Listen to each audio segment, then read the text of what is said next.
WTO is associated with long talks, various tariffs, customs quotas, imports and exports, as well as other terms which our consumers sometimes do not understand. The task of the WTO market is to break all the barriers between the buyers and the sellers, because we know everything about the prices.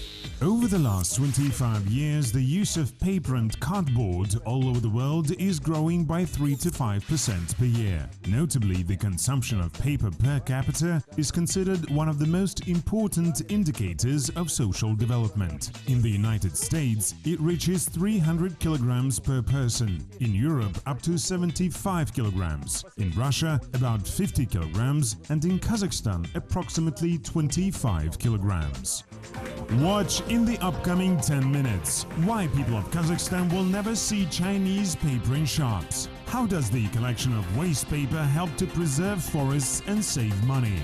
What paper products did fall in price after Kazakhstan's accession to the WTO? After the accession to the WTO, Kazakhstan reduced import duties on paper and paper products. So can it influence household budgets? We shall try to find it out in the following story. As in the rest of the world, the consumption of pulp and paper products in Kazakhstan is increasing by 3 to 5% annually. Most of these products are imported because the country has practically no source of raw materials for the pulp and paper industry. Currently, the size of the pulp and paper market in Kazakhstan exceeds 250 tons per year. Of them, 120,000 tons are offset, newsprint and other types of standard use paper. The output of cardboard reaches about 60,000 tons, and nearly 80,000 tons are finished paper and cardboard products. The pulp and paper market of Kazakhstan is very attractive for its neighbor countries. Thus, up to 70% of paper products are supplied by Russia. As for China, its share is kept to a minimum and does not exceed 5%, despite the fact that China is known as one of the world's top paper producers. China consumes a great amount of paper and cardboard. Earlier, China imported paper and cardboard from Europe, the US and other countries. Now it produces all types of paper products itself. European and American companies invested into the development of China's production facilities and in this way deprived themselves of the market but found new ones. Thus, Finland has become the second supplier of paper to Kazakhstan. After Russia. Switzerland is on the third place. After Kazakhstan's accession to the WTO, the price of European paper in the country fell. Prices for Ukrainian and Belarusian goods remained the same. However, the cost of goods from other countries in Kazakhstan reduced by 3 to 5%. In order to make prices for pulp and paper decrease, Kazakhstan made efforts to create its own production facilities. Last winter, a hygienic paper plant was opened in Astana. The company's objective is to increase exports in the nearest future.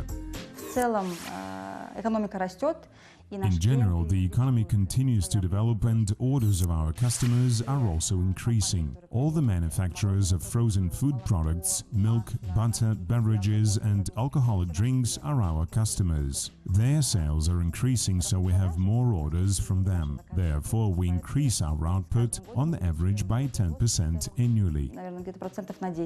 Cardboard and paper are produced from secondary raw materials. In other words, from waste paper. It is collected and purchased in all large cities of Kazakhstan. The company helps to preserve trees. In addition, this production process is less costly than pulp recycling.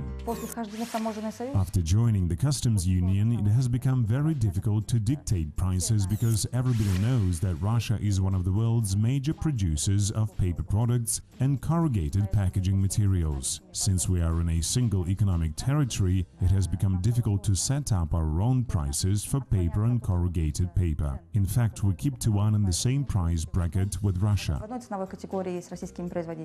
Manufacturers of paper and cardboard from secondary secondary raw materials did not yet feel the influence of the accession to the WTO. However, the company has already started exporting its materials to Central Asia and other neighbor countries. Exporting paper to remote regions makes no sense due to high logistical costs. In the US, old paper stocks have literally turned into a national disaster. Annually, each citizen of the country, including infants, receives by mail up to 10 kilograms of useless paper. Ecologists have calculated that 150,000 trees are felled annually for its production.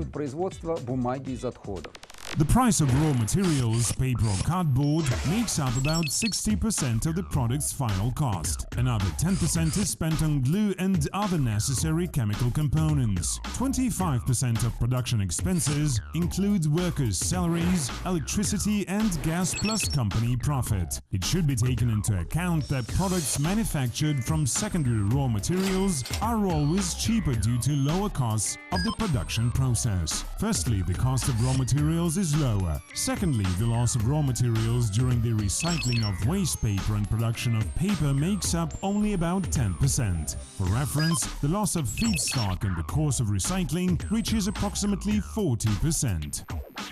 Fiber materials used in paper production are extracted from wood because they consist of pulp by 60%. Paper of the highest quality is made of wood fiber and cotton, or only of cotton, which gives very long and firm fibers. Low-grade paper is produced from straw and waste paper. Base weight is one of the most important paper qualities. It is measured by the quantity of grams per square meter. Thus, for example, a square meter of heavyweight paper can weigh 300 grams. In order to demonstrate what does it mean, we shall take two types of paper, 300 grams and 150 grams per square meter, two supports and a heavy object, for instance, a telephone. Now let's put a sheet of paper on two supports, remaining its central part aloft. After that, we shall put the telephone on the paper. The paper with a base weight of 300 grams almost does not sag.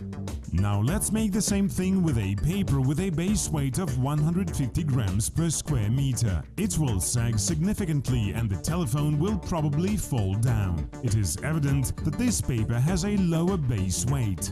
In such a manner we can check paper when we order something in a print house. Paper with a base weight of 150 grams per square meter is used for printing of thin brochures and leaflets. Paper with a base weight of 300 grams per square meter is good for standard business cards.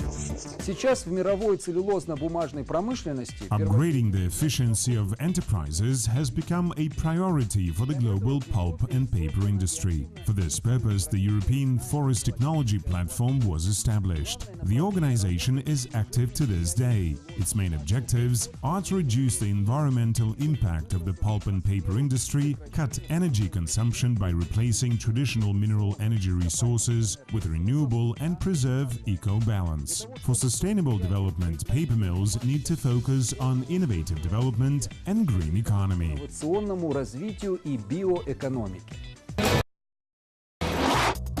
China is the world's top consumer and, at the same time, importer of paper and paper products. The market of paper goods in the country has been demonstrating a stable growth for several years. The country needs packaging for a great many of consumer goods. According to the most recent data, the total production of paper and cardboard all over the world exceeds 400 million tons annually. 25% of this volume is produced by China. The US and Japan together produce another 25%. A quarter of paper plants are located in Germany and Canada.